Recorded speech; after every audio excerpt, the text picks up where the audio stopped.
কুমিল্লায় আইন বিভাগের শিক্ষার্থীদের মিলন মেলা বসেছিল ৬টি বিশ্ববিদ্যালয়ের অংশগ্রহণে। Bangladesh army international university of science and technology এর আইন বিভাগ ১১ নভেম্বর মঙ্গলবার আয়োজন করে রিজিওনাল মুড কোর্ট অর্থাৎ ছায়া আদালত প্রতিযোগিতার। বিশ্ববিদ্যালয়ের মিলনায়তনে বসে ছায়া আদালতের এই আনুষ্ঠানিক আসর, যেখানে বিচারকের আসনে ছিলেন শিক্ষক আর বাদী আসামি ও আইনজীবীর ভূমিকায় শিক্ষার্থীরা। দিনব্যাপী এই আয়োজনে প্রায় ৩০০ জন শিক্ষার্থী অংশ নেন। সরেজমিনে গিয়ে দেখা যায় সবুজ ক্যাম্পাস শিক্ষার্থীদের উপস্থিতিতে মুখর। বিশ্ববিদ্যালয়ের একাধিক মিলনায়তনে একযোগে চলছে ছায়া আদালতের কার্যক্রম। একমাত্র স্মার্ট সিটি বসুন্ধরা, আধুনিকতায় এক ধাপ এগিয়ে। গম্ভীর পরিবেশে বাদী আসামির পক্ষে যুক্তি উপস্থাপন করছেন শিক্ষার্থী আইনজীবীরা। বেঁধে দেওয়া সময়ের মধ্যে নিজেদের আর্জি পেশ করছেন তারা। আদালতের কর্মকর্তা, সাক্ষী সহ সব চরিত্রে শিক্ষার্থীরাই অংশ নিচ্ছেন। উপস্থিত দর্শক হিসেবে অন্য শিক্ষার্থীরা মনোযোগ দিয়ে শুনছেন বিচার প্রক্রিয়া। অংশগ্রহণকারীরা জানান, এমন আয়োজন ভবিষ্যতের পেশা জীবনে বাস্তব অভিজ্ঞতা ও আত্মবিশ্বাস বাড়াতে সাহায্য করছে। আমাদের আইনি দক্ষতার বিষয় একটি বড় ভূমিকা রাখে। আমাদের কোর্ট প্র্যাকটিসের সময় যে বিষয়টি অনেক গুরুত্ব রাখবে এবং আমাদের যে বলার সাহসটা, কথা বলার যে সাহসটা, এই সাহসটা বেড়ে উঠবে এই প্রতিযোগিতাগুলোর মাধ্যমে। আমাদের ভার্সিটি এবার চট্টগ্রাম বিভাগে যতগুলো ইউনিভার্সিটি আছে সবগুলো নিয়ে মোটামুটি আয়োজন করেছে। খুবই ভালো লাগছে যে ল নিয়ে আমাদের ইউনিভার্সিটি বা আমাদের ফ্যাকাল্টি সামনের দিকে এগিয়ে যাওয়া নিয়ে আমাদেরকে প্র্যাকটিক্যাল কাজগুলো নিয়ে আমাদেরকে এখন থেকে আমাদেরকে উৎসাহ দিচ্ছে।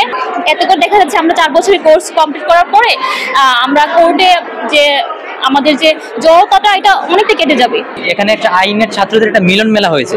ব্যাপারটা আমাদের ল স্টুডেন্ট হিসেবে আমরা কোলিগস এবং সাচ এন এনভায়রনমেন্টের পার্ট হইতে পারি। ব্যাপারটা খুব নিজের কাছে ভালো এবং ভালো লাগে হিসেবে দেখছি ব্যাপারটা। প্রোগ্রামে অংশগ্রহণ করার মাধ্যমে আমরা পাবলিক ইন্টারন্যাশনাল ল রিলেটেড অনেকগুলো বিষয় শিখতে পেরেছি।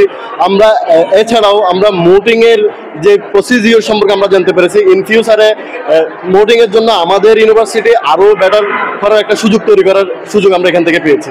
প্রতিযোগিতার মূল উদ্দেশ্য ছিল আইন শিক্ষার্থীদের মাঝে যুক্তিতর্ক, গবেষণা ও বাস্তব আইন জ্ঞান বৃদ্ধির মাধ্যমে ন্যায় বিচারের চর্চা বাড়ানো। বিচারিক আদালতের ব্যবহার বিধি, আইনের যুক্তি উপস্থাপন ও সময়োপযোগী আইনি বিশ্লেষণ দক্ষতা অর্জনই ছিল প্রতিযোগিতার মূল শিক্ষা। আইন বিভাগের শিক্ষকরা মনে করেন, বইভিত্তিক জ্ঞানের পাশাপাশি এই ধরনের মুড কোর্ট প্রতিযোগিতা শিক্ষার্থীদের বাস্তব জীবনে দক্ষ আইনজীবী হিসেবে গড়ে তুলবে। নিজের ফেভারে জাজমেন্টটা বা রায়টা দেওয়ার জন্য প্রভাবিত করতে পারে। সেই ক্ষেত্রে যুক্তিতর্ক প্রমাণ এবং নিজের ভদ্রতা মার্জিত আচরণ এবং কিভাবে গবেষণার মাধ্যমে একটা ক্লায়েন্টকে বা যে কোনো ধরনের সাধারণ মানুষকে আদালতের থ্রুতে বিচার প্রদান করা যায়, ন্যায় বিচার, সেই দক্ষতাটা অর্জনের জন্য প্রথমবারের মতো আমরা এটা অর্গানাইজ করেছি। এবং আমরা বিভাগীয় পর্যায়ে প্রত্যেকবারই অর্গানাইজ করি, কিন্তু রিজিওনাল পর্যায়ে এবার করেছি এবং ভবিষ্যতেও আমরা আন্তর্জাতিক এবং জাতীয় পর্যায়ে এটা করতে আগ্রহী। আশা করছি ভবিষ্যতে আমরা এগুলো করতে পারবো। এই প্রথমবারের মতো আমরা এই অঞ্চলে মুড কোর্ট কম্পিটিশন আয়োজন করেছি, যা আমরা অভিহিত করছি first regional moot court competition 2025।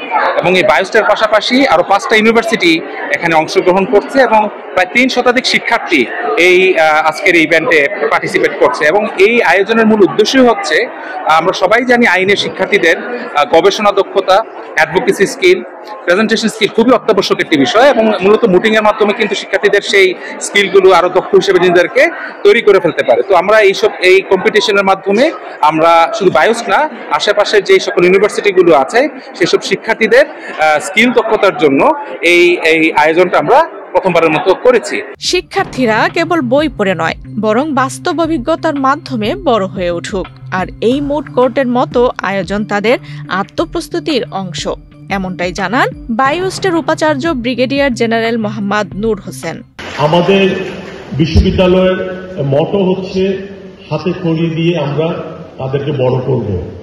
পুঁথিগত বিদ্যার বাইরে এরকম মুড কোর্ট কম্পিটিশনের আয়োজন করে 6টি বিশ্ববিদ্যালয়ের অংশগ্রহণে অনুষ্ঠিত এই প্রতিযোগিতায় শিক্ষার্থীদের মধ্যে তৈরি হয়েছে অভিজ্ঞতা আর আত্মবিশ্বাসের নতুন দ্বার। শিক্ষক ও শিক্ষার্থীরা আশা প্রকাশ করেন ভবিষ্যতে এই ধরনের আয়োজনে আরও বেশি শিক্ষা প্রতিষ্ঠান অংশ নেবে এবং এটি হবে আইন শিক্ষা সম্প্রসারণের একটি কার্যকর প্ল্যাটফর্ম। আফসানা রিপা, বাংলাদেশ প্রতিদিন।